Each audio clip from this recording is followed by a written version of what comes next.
Recording in progress. Okay. Luckily, all four of you contribute. Maybe Jack will contribute as well. Okay, so we're on to 12, aphorism 12, and I guess it's good to just remind ourselves, which I think several people have pointed out one time or another, that when Nietzsche wrote, psychology wasn't exactly a science of any kind at the time. So a lot of these things are almost common knowledge now, but they certainly weren't in his day. And I suspect that this is one of those things that wasn't. But what I found interesting about this is on the aim of science. And it's just, I don't know why he titled it that, but this is a bit of a thought experiment, because in the second sentence he goes, what if pleasure and displeasure were so tied together that whoever wanted to have as much as possible of one must also have as much as possible of the other? So he's throwing out a thought experiment here. What if? And basically, it seems to me that this is fairly straightforward. It's just sort of saying without that's an opposite, you can't have another thing when it comes to stuff like this. Pleasure and pain being considered opposites in that case. And somebody who is able to experience a great deal of pain will probably experience, subjectively, of course, higher sense of pleasure than those of us who just coast. And I'm one of those people that coasts. So there's a thing here. Oh, okay. To this day, either as little displeasure as possible, painlessness in brief, and in the last analysis, oh well, leave that political part out, or as much displeasure as possible as the price for the growth of an abundance of subtle pleasures and joys. I'm one of those people that has tamed a lot of my displeasure, but I've discovered that I don't have a lot of serious, real good pleasure either. I have pleasure, but I don't have any passions anymore. I just don't have any. So I'm one of those people that has kind of wound up in the middle, because I just don't let the bad thing happen to me, mentally speaking. Does anybody have any comment on this? James. Well, yeah, I think it's pretty cool. It's speculating on the idea of stoicism a little bit, the idea that science gives us the capacity to understand our pleasures and displeasures, and to possibly affect the equilibrium of society and the equilibrium of ordinary people. And so the pleasure principle, in other words, that's what it's often referred to nowadays as the pleasure principle. What reward or pain you're going to feel in a specific kind of situation. And that, and I think it even made the ending, the last sentence, kind of reminded me a bit of the Woody Allen Sleeper pleasure machine. Science can promote either goal. Yeah. So it may still be better known for its power of depriving man of his joys and making him colder, more like a statue, more stoic, but it might yet be found to be the great dispenser of pain. And then its counterforce might be found at the same time, its immense capacity for making new galaxies of joy flare up. So you can't say that science is always going to be kind, or scientists are always going to be good and moral people and so forth. There could be that like they invented something called uh, it was the idea of health eugenics, right? The idea that people's health could be improved by controlling births and deaths and things like that. So this it can I think he's kind of like seeing ahead a little bit to things like that. But there's also this idea that, well, at the touch of a button, we could sort of all feel a little better. Maybe find some better painkillers and that sort of thing. So that was going to happen too in the 20th century quite a bit. So there you go. Well, okay. Anybody else want to weigh in on this? Apparently not. All righty. Yeah, it seems pretty straightforward to me in some way. I mean, it makes a lot of sense. And yeah, and Well, the thing that struck me was just the conditional nature of it. He's not making a statement that scientists actually do this. Quan. Yeah, because for me, the first sentence was ends with a question. So the final aim of science should be to give man as much pleasure and as little displeasure as possible. I'm not sure that for him it's necessarily a goal.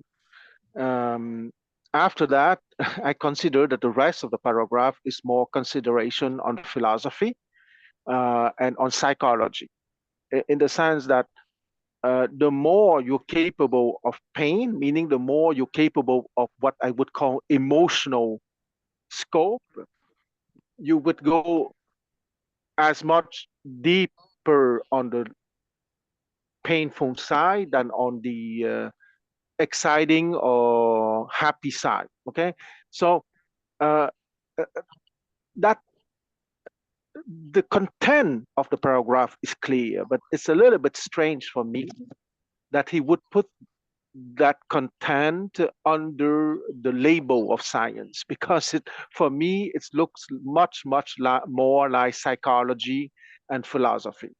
I stop here for now. Yeah, okay. No, I would tend to agree with you on that. I just now really gave thought a little more about that first sentence. I'll get to you in just a second. The first is what? But no, the aim of science should be to give men as much as pleasure and as little displeasure as possible. I would imagine that might have been the state, and it might even still be the state of science today in terms of what its pursuit is. The whole idea is to find things that amplify our senses, embellish our senses, and generally make people happy. Audrey. yeah, I think his first question is, is a straightforward question. Should it be this way? And he's answering it based on that. I mean, he's basically, that's what it sounds like to me. It doesn't seem like he's going anywhere other than, should science do this? Well, it doesn't, this is what's going to happen if you think this, but it's and I would imagine that lots of people think, oh God, science is, where's it going to be? It's going to make us like robots. It's going to give us robots. So they're not going to think that there's like a lot of anything that's, passionate or enthusiastic about anything. So that's the philosophical part that he's talking about in the paragraph. But I would imagine that, I was hoping that someplace he would say, no, science is just for discovery. I mean, it has nothing to do with pleasure or displeasure. But, because we want to know things or something like that, but it didn't, that would have been a more straightforward, I guess, ending to this. Because I don't know how many people think that science, or unless he was told at that time that science was going to give us pleasure and take away our pain. I don't know. Yeah, I don't know either. James? Yeah, the Stoics believed that pleasure and pain were controllable through virtue. so that you would be able to exhibit one's own virtue as a kind of like container in which pleasure could be increased or pain could be reduced. Like in other words, you sort of like take this container of your own virtue and then you extend it over parts of your life to in order to increase pleasure and reduce pain. And that's what he's referring to in Stoicism. Now, maybe this is kind of like this, and then he's pushing this forward and saying, well, maybe this is going to be under the control of scientists. Scientists are doing, in my opinion, scientists do a lot of stuff. I mentioned eugenics. There's the population bomb theory, the exaggerated war strategies that seem to be more and more detailed and efficient in certain ways. Nuclear deterrence, almost like a begging for pain, kind of idea. And so you find a lot of things sort of coming out of science, both in terms of pain and pleasure, that sort of like that sort of like parallel the discussion of the Stoics in terms of like increasing in basically the reference to the Stoics, the parallel, the reference to the Stoics in terms of like the pain pleasure principle, trying to increase one's pleasure, decrease one's pain in terms of the world's imperfections using the principle of virtue, the personal principle of virtue as a philosophical concept. So that was my reply to Quan. I think that's basically where he's going with the Stoic reference.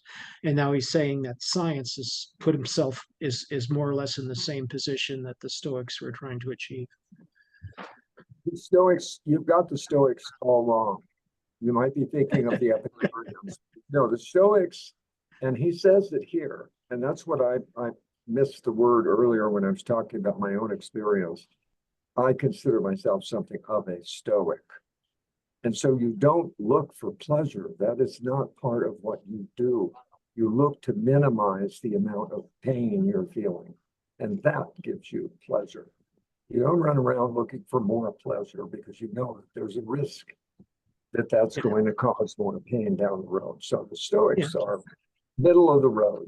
You walk a fine line between excesses and find the middle ground, and that's where you sit. Okay, I would like to come back to the last 15 lines of the paragraph. Okay, so in the last 15 lines, he seems to say that either you have the choice between as little displeasure as possible, okay, a little bit like the Stoic choice, or as much displeasure as possible as the price for the growth of a bounty of refined pleasure and joys that hitherto have seldom been tasted. Should you decide on the former being the choice for as little displeasure as possible, meaning if you want to decrease and diminish people's susceptibility to pain, so once again, as little displeasure as possible, you also have to decrease and diminish the capacity for joy. And here, it seems that here, the next 3 lines that I will read is his suggestion for what science can do. With science, one can actually promote either of these goals, meaning getting as little displeasure as possible and diminish their capacity for joy. So far, it may still be better known for its power to deprive man of his joys and make him colder, more statue-like, more stoic. So it seems that what the Stoic in ancient times were taking from the capacity of inner virtue to have as little pain as possible and to have a pleasure from the fact that they managed to get as little pain as possible. I make the hypothesis that maybe in the mind of Nietzsche, science would give us the technical methods or means, like the example that has been given, pills, for example, or medication so that we have as little displeasure as possible. But rather than to use the inner virtue, it would be some technological means that would give us as little displeasure as possible. Yeah, okay, And I stop here. that's good. Well, that's not good, but you know what I mean. I'm agreeing with you. You're stopping there. Okay, I think we've sort of covered this. The next one is really, really important. And this is well, I'm not supposed to know about the will to power, but I do know about the will to power. It's pretty hard to get it out of my head when I'm reading this. This is a beginning of an examination of what drives people. And what do you think he means by power? Based on this aphorism. I think Yeah. it's yeah, thank you. I think it's this idea of being able to benefit or hurt others. So having control over another person's disposition, that's power.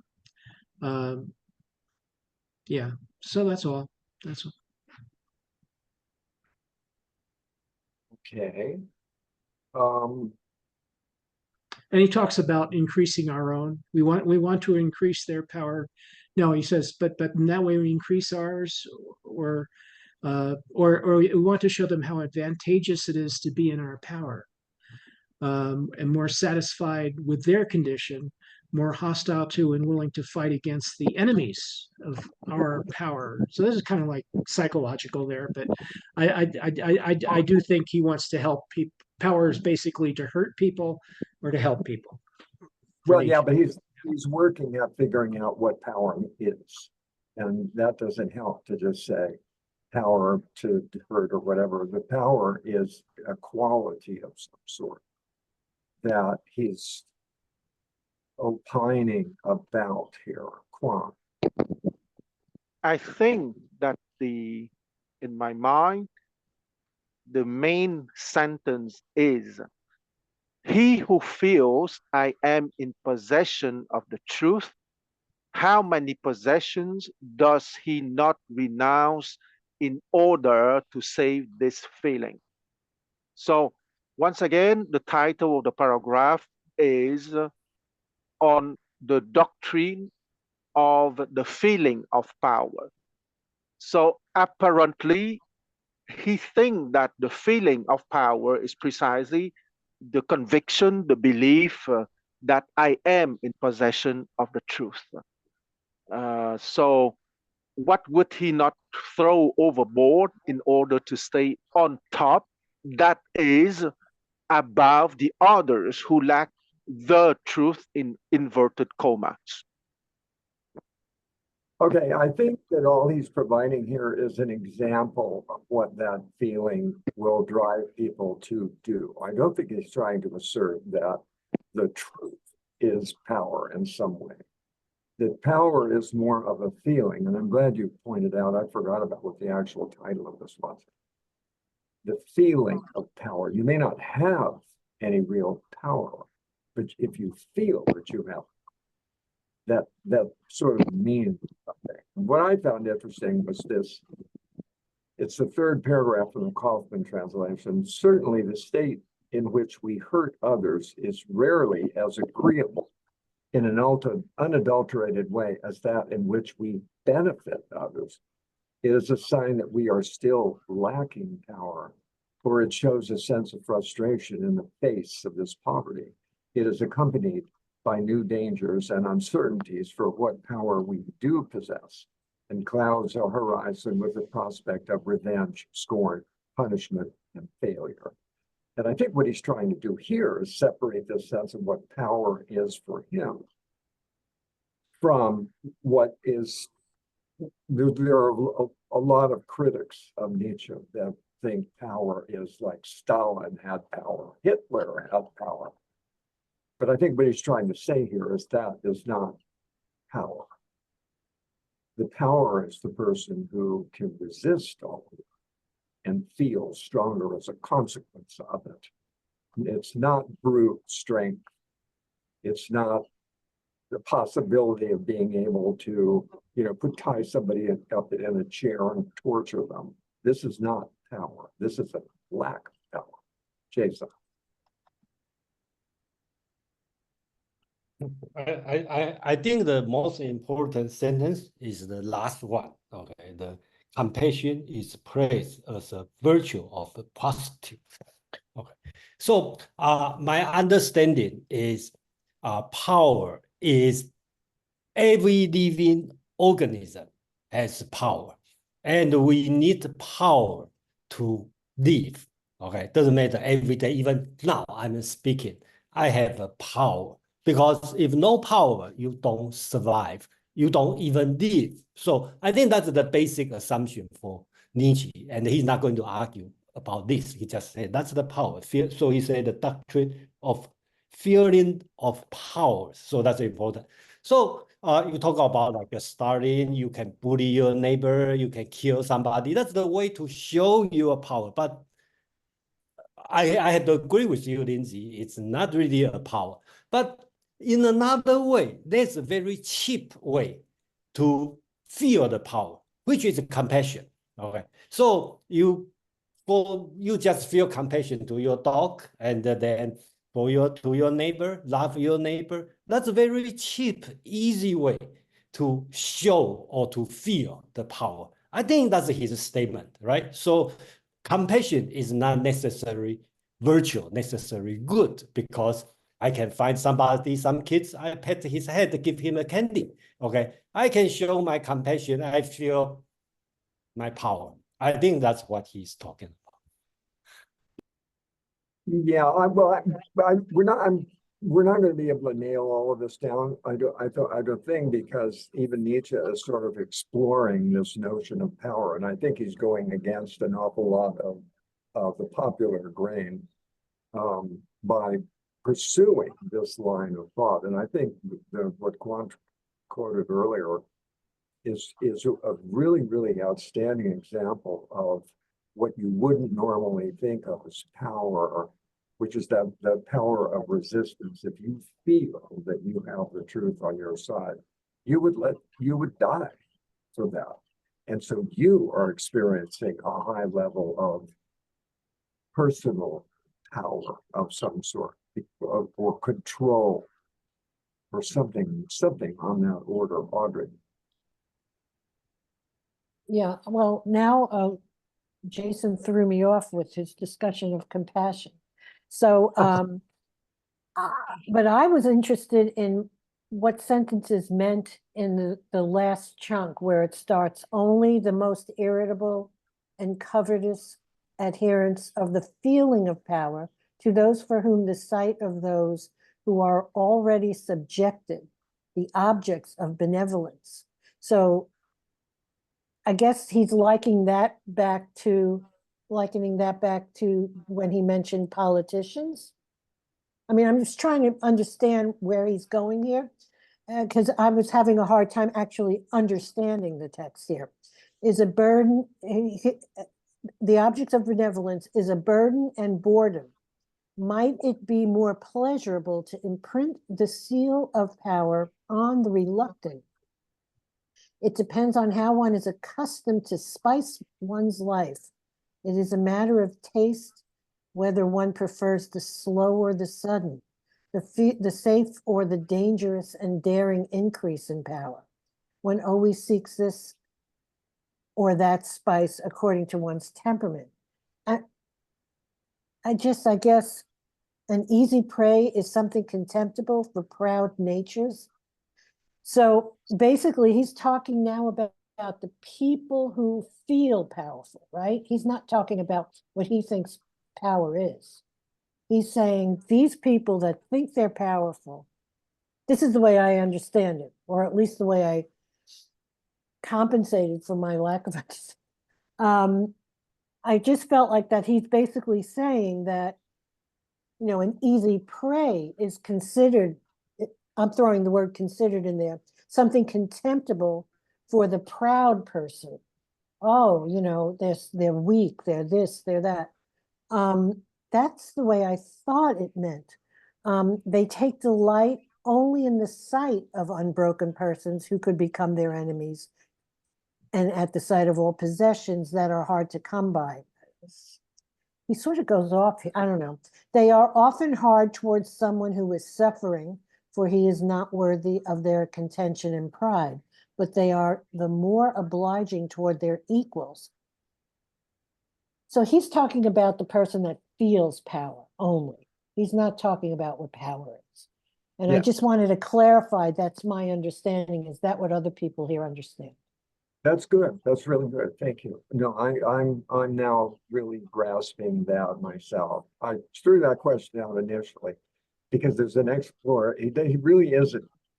He's opening a discussion about his concept of power, which may, at this point, not even have been worked out thoroughly. Right. That's what I'm thinking. Yes. And he's making observations about people's behavior, but he's not making moral judgments about them. So he's just kind of showing what maybe what interesting conceptions of some concept of power as strength of personality or something could possibly be. James. Yeah, that's great. Yeah, I agree with your concepts, Audrey and Lindsay. Those are good points. I think what's going on here is a little bit the balancing of having power, including all of these negative aspects, prospects of revenge, scorn, punishment, and failure, and so forth. And then he talks about the devotees of the feeling of power, and this is kind of like the bully boys, like people. Yeah. So he's feeling really frank, and saying, well, some people just like having power, and there's kind of a rush from having power, and you're going to wonder why some people lack power and how they can stand it. And then and there's the idea of the knightly caste, the people that are sort of like in a high situation of power, and how they treat each other. They treat each other with exquisite courtesy. So that's beautiful. And then the ending is the piteous. The pity is the virtue of prostitutes. So and they have little pride or no prospects of great conquest, or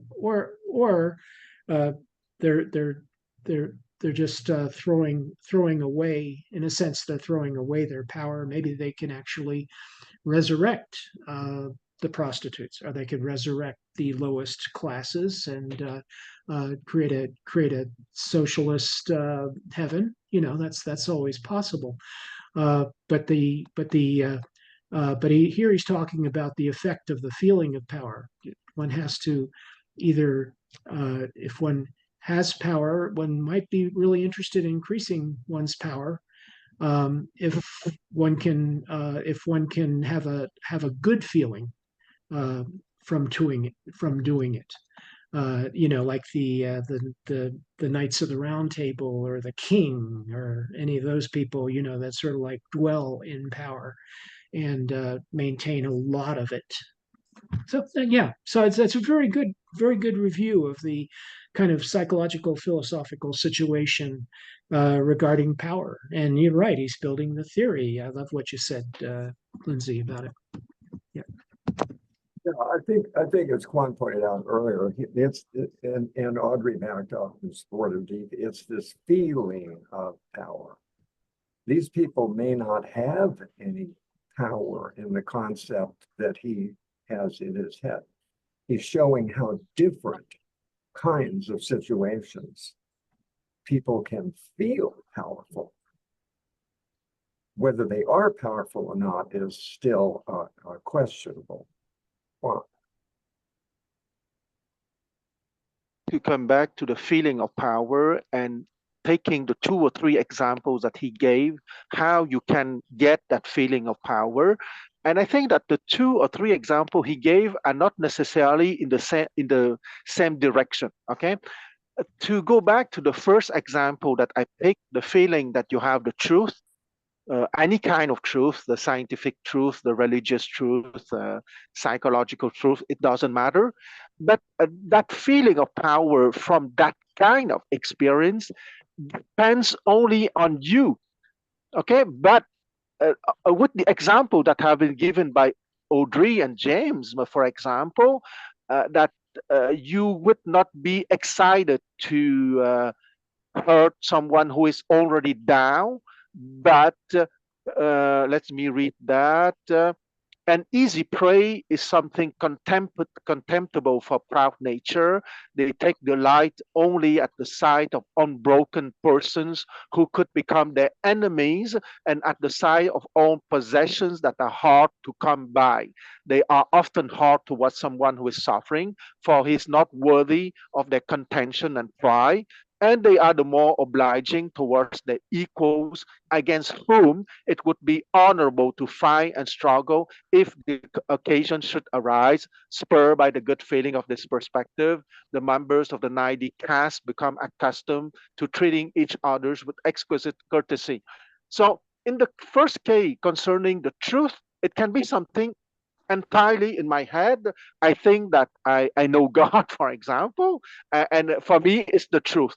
If I'm deeply convinced of that and it gives me a feeling of power, it depends only on me. But if the feeling of power has to be derived from contending with people that I consider unbroken, there is a risk of defeat. Okay, it's not only in my head, there is a true encounter in the external world from which I can be the victor or not, and that would give me the feeling of power. Once again, I agree that the central concept is the feeling of power, but there are some source of feeling of power that are entirely depending on my imagination and my personal subjective convictions, and there are other sources of that same feeling of powers that would require me to go against real enemies. I stop here. Yeah, okay. I mostly agree with you. I'm not sure where I would disagree with you. The it's just power is an elusive thing here, and the feeling of power is the most important thing, I think, to come out of this. People feel what they are calling power in certain given situations, subjective, like you said. It's a personal thing. And we'll find out maybe down the road. I just don't know, Jason. Well, unfortunately, I find out that I probably, well, I should say everybody disagree with me. That look like that's the case. So first, I'd like to make, okay, I'm happy to point out what's wrong. Not completely. Okay, yeah, most likely, but I just want to say, okay, I read it just different. I'm sorry. I only thing I agree with Lindsay is she said this chapter is the most important part. So this part I agree. So I read very carefully. So first, about the first sentence on the doctrine of the feeling of power. Okay, I do believe he said everybody have this feeling of power. Okay, and he said benefiting and hurting others are ways of exercising one's power over them. Okay, so just same as the previous chapter, he talking about pleasure, pain and the pleasure, they all come together. Same, okay, feeling of power, right? You either benefit other people or hurting other people. Okay, they all give you feeling of power. Torture the people, torture the baby, you feel the power. Okay, same as pity. Okay, also you feel the power. I think he is immoral here. So his point is helping people, hurting people, they all in the same way. Okay, you feel the power. I give money to the beggar. Okay, I grab the money from other people. I all feel power. Okay, so I'm not saying which one is right, which one is wrong, but I think here he's talking about immoral. Okay, that's my point. Yeah. Yeah, no, I think you've kind of really nailed it better than I did the other day, or the other day, like 2 minutes ago. Yeah, Can I agree. can I add one more thing here? In the sure. in the center I think it's the verse 10:9 or something, he talked about sacrifice, right? Whether in benefiting or hurting others, we make sacrifice does not affect the ultimate value or action. So he talked about the martyr, okay? You sacrifice for church, right? That's feel the power, okay? You Yeah. hurt, it's not necessarily benefiting, right? Because if we think about what's the benefit of do this, actually not the consideration. The consideration is I want to feel the powerful. So if I cannot kill other people, I kill myself. I feel the powerful. I think that's one thing, you know. Yeah, no, I agree with you. I think you're absolutely right. Chris. So I want to make a broader point. I don't know if this is maybe obvious to everyone, but both of the last two discussions about power and good. The first thing I was thinking about is the fact that like philosophy and science aren't necessarily that different from each other. And Nietzsche is criticizing this narrow specialization of objective fact and the pursuit of knowledge for its own sake, and neglected the broader questions of meaning and value and the human experience. That he calls it gay science because he wants to bring back Chris, all we're talking about is aphorism 13 in the gay science.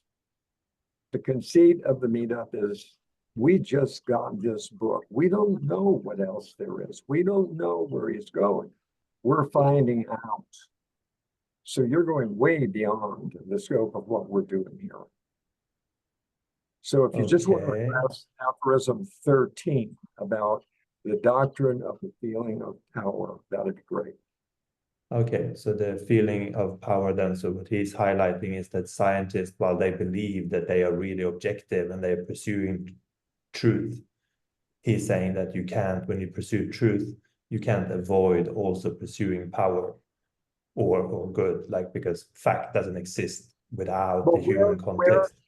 Where in the aphorism, can you substantiate that claim with some words from the aphorism itself? Because I think you're going way beyond the aphorism.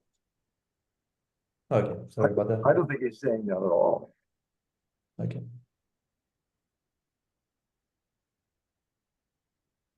Audrey. Well, I thought Chris was talking about what he was saying in aphorism 12, which you can bring up, I think. I mean, when he's talking about scientists, but and science anyway. But in this particular aphorism 13. Wait, hang on 1 second. Chris, is she right? Did I interrupt you incorrectly over that? I mean, I don't know how precise you are about referring to one sentence or two sentences, but I feel like I'm on topic. But it's up to you. Well, the topic is aphorism 13. If you wanted to refer to aphorism 12, which Audrey thought you were doing, then I cut you off. But I heard something in reference to before he wrote the gay science or something, whatever. It seemed like you were going to go off on a little bit of biographical stuff, which I just don't want to go there. So were you using aphorism 12 as a reference for what you were saying about science? I actually don't have, I came in late and I haven't downloaded the books. I don't have the sentence in front of me. So I've only been listening to you guys.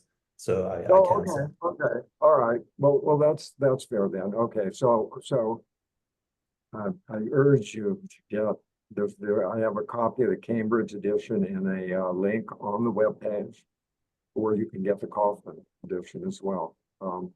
James or Audrey. Oh, let me finish. Yeah. Yeah, So I was responding to Jason and the way you talked about that. Did you say he was immoral here? Yeah, at least he is not talking about what's right or what's wrong. He's talking about feeling of power. It Right. could be something, okay, and I like a Kaufman's translation because compassion sounds, at least sounds virtue, but pity. Yeah, but I don't think he's talking about compassion as a virtue here. I think what No, he's yeah, I saying, agree with you. I agree with you. So at least at the sentence, last sentence, he talk about pity or compassion, right? Is praised as the virtue of a prostitute. Okay, so he's making fun of pity or compassion. I think that's no, I think he's making fun of the people who think of that as power. I mean, think of them as the weaker person, but you can get away with it if you feel compassionate. Like he's saying that those people probably think that the prostitute has some power because she has compassion, maybe. I don't know. I don't think he's saying that. I think he's saying, she might feel grateful because people say, oh, you're so compassionate. I don't know if that would give her a sense of power. okay. But that's not what I'm talking about. I'm talking about what he says here, and I was actually going to quote the sentence, and I lost it. Hold Tell on. me generally where the sentence is before you quote it, because I was having trouble finding the one you were reading. Middle, Oh, okay. Well, it's really hard because they're not numbered. I mean, Kwan says Well, at the like 15th line, beginning, let's do middle, 15 lines. end. I have to count. I don't know what the hell. But beginning. the way we will be satisfied. All right. So here it is in the beginning, first of all, because I think that Jason started in the beginning. And so we go to the place where we hurt those to whom we need to make our power perceptible. For pain is a much more sensitive means to that end than pleasure. Pain always asks for the cause, while pleasure is inclined to stop itself and not look back. We benefit and show benevolence toward those who already depend on us. So we already, the person that feels power already feels like I'm more powerful than this person because they depend on me. So therefore, dependence already is a place of weakness almost. And that's why I think he brought back, he brings he talks about politicians later in the earlier one. But that I guess I'm trying to convince Jason that he's not saying that compassion is weak or anything, to have compassion. It's people that think that people that have that level of care. And plus, he definitely has it all wrong by using the translation as compassion is all wrong, because from a Buddhist point of view, compassion is the beginning of wisdom. You can't even have wisdom without compassion. This is like idiot compassion from a Buddhist perspective, like somebody just being nice to somebody just to get something, which we all do that. We donate, we tell everybody that we donate even when we don't, I mean, that's the kind of weakness I think he's discussing here. Well, I'm not sure he's discussing weakness necessarily. He's bringing up the subject. I think my sense of that last sentence is just an observation among people who have little pride and no prospects of great conquest. Pity for someone even worse off than themselves makes them feel more powerful. Just like I agree. Yeah, sure. Who looks for his equal to be in combat with, if you will, or look over to increase, because those people can increase his power if he feels more powerful than they are. But the feeling is what's important here.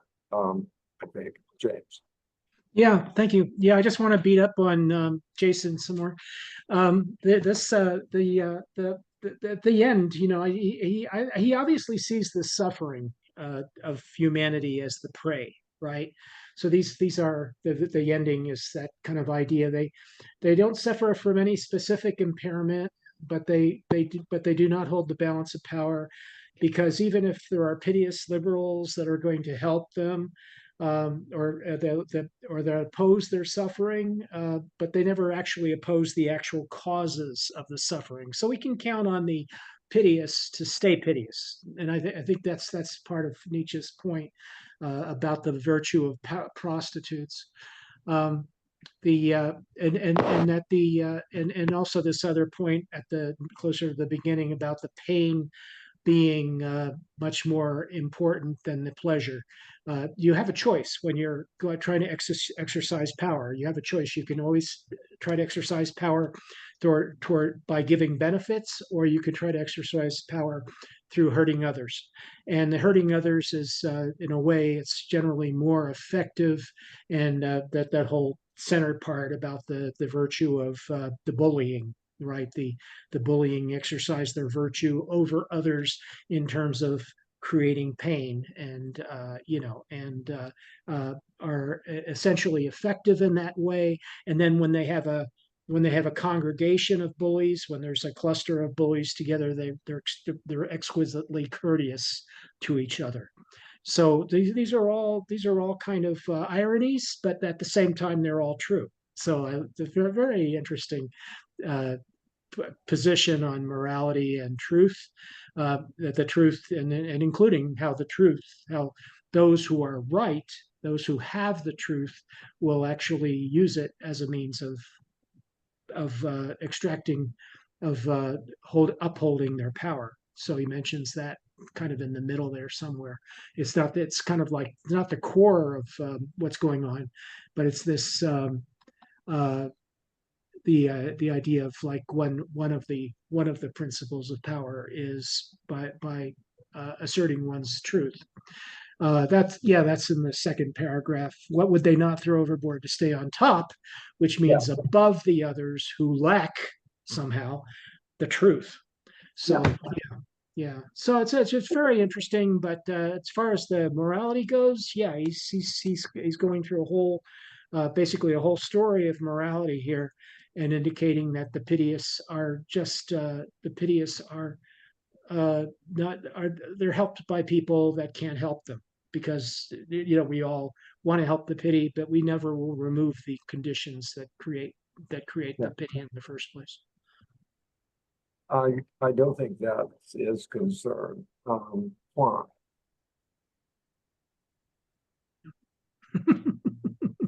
No, not at all. And he doesn't mention concern, I don't think. And he doesn't mention morality either. Quan. Right. I can't hear you, Quan. I can't hear you. Something's up.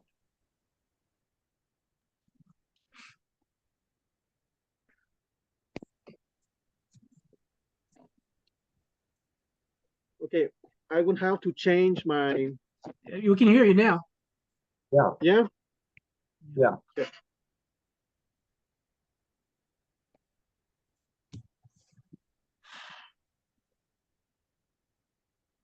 Okay, sorry for the technical incident. Can you hear me now? Yes. Okay, cool. Okay, I want to stress what I think is very paradoxical in the whole paragraph. Okay, first, he will talk about the sheer feeling of power, which is something depending entirely on our subjectivity. And after that, he seems to introduce a kind of hierarchy in the different sources that would give us that feeling of power. For example, that he would say that, let me read, to those for whom the sight of those who are already subjected, the objects of benevolence, is a burden and boredom. Might it be more pleasurable to imprint the seal of power on the reluctant? It depends on how one is accustomed to spy one's life. It is a matter of taste whether one prefers the slow or the sudden, the safe or the dangerous and daring increase in power. One always seeks this or that spice according to one's temperament. So first, he is speaking only about the feeling of power. It can come from different sources. After that, he will talk about the temperament, depending if we are proud of nature, that we would seek for unbroken persons in order to derive that feeling of power, or we might be someone that would go after easy feeling of power. For example, compassion is the most agreeable feeling for those who have little pride and no prospect of great conquest. For them, easy prey, and that is what those who suffer are, is something enchanting. Compassion is praised as the virtue of prostitutes. So he was speaking of the feeling of power. He was speaking of different sources of that feeling. And I have the impression, okay, I might be wrong, that he established a kind of hierarchy, okay? Or maybe not. Maybe it depends of your temperament and you're born like that.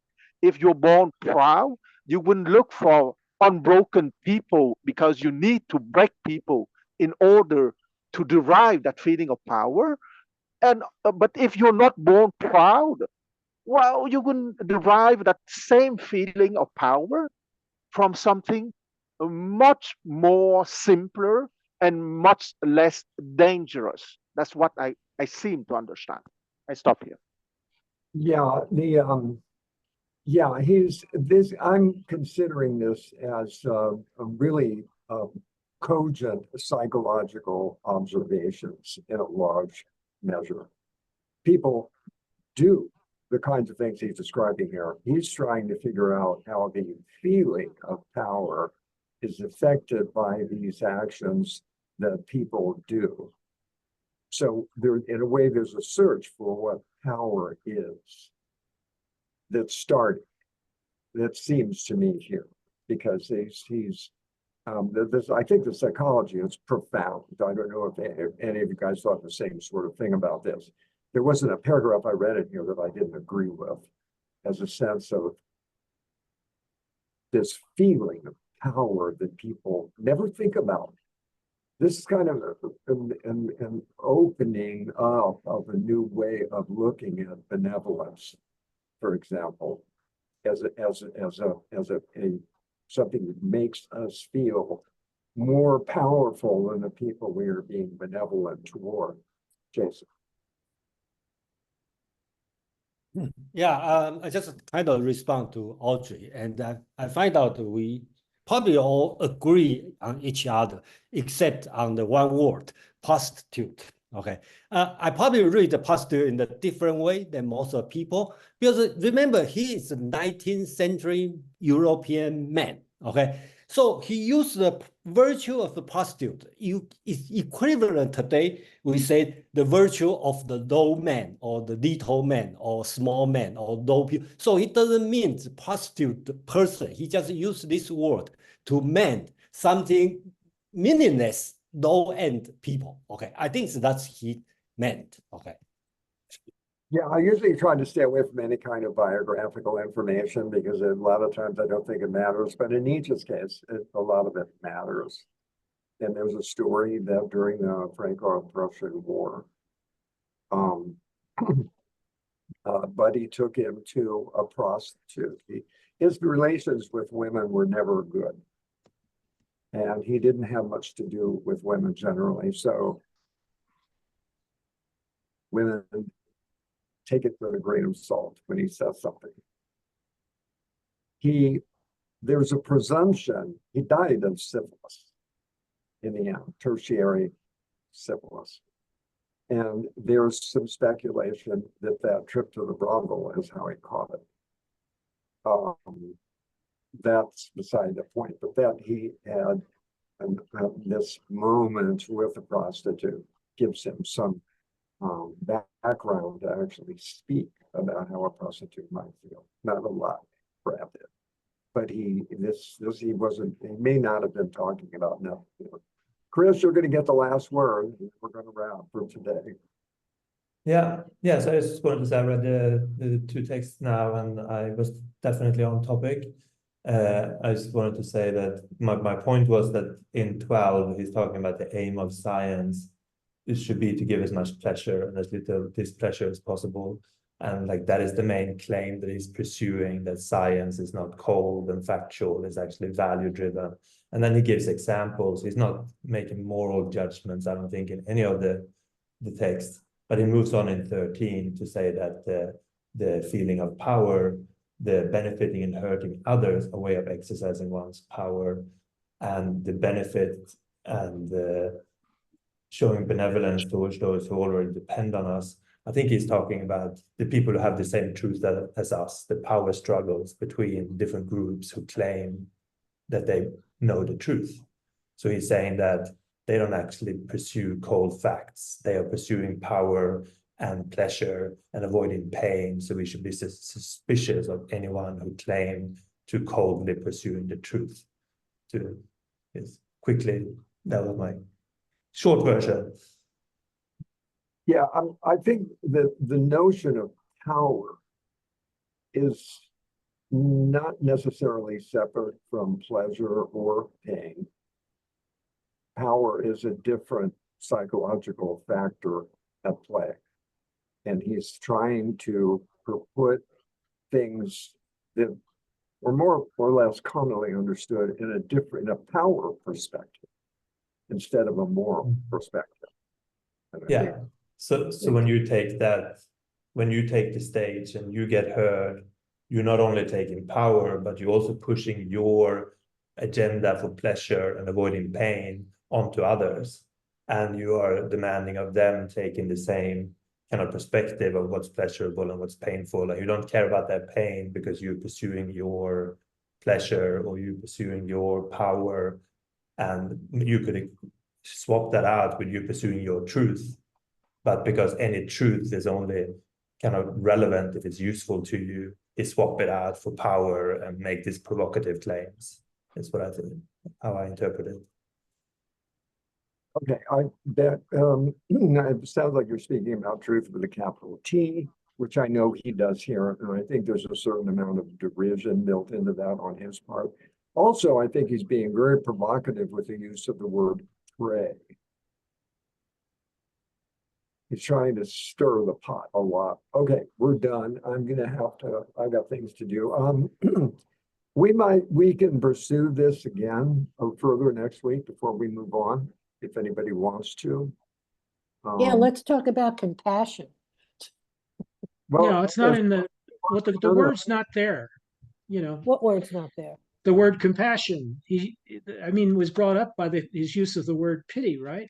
No, it says compassion is the most agreeable feeling for all those who have a little No, pride the- and no respect for others. The Yeah. Kaufman translation is It pity. was, translations are different. Okay, thank you. Oh. So Yeah. what word does he use? Pity. Pity. Ah, Okay, okay. so that's why I think pity is a better word. So Yes, to me- pity's a better word. Absolutely. Thank you. That's interesting. Yeah. So pity is in the Kaufman translation, right? Yeah. Yeah, that's Kaufman what used you're pity. saying. Kaufman. Yeah. Okay, all right. That's it. We're done. Next week, hour and a half. And I don't know if you guys want to revisit this, but I wouldn't mind if we did. So, I'll leave that up to you next week. If you're- Sisyphus? What? Where's Sisyphus? What? Is What? that an aphorism? What are you talking about? Oh, you're talking about reading Sisyphus. Oh, let me go. I I'm have talking things to do. We can continue this discussion if you guys want to. I wouldn't mind. It was the way I put it. Okay. And then we'll move on to the other aphorisms. So I was a little late posting this week, and I'll try to be much prompter for next week. Next week, hour and a half session. Okay. Okay. Thank you. Bye-bye. Have a good week. Okay, you too. Why did I say that? Lack of pity. I don't know.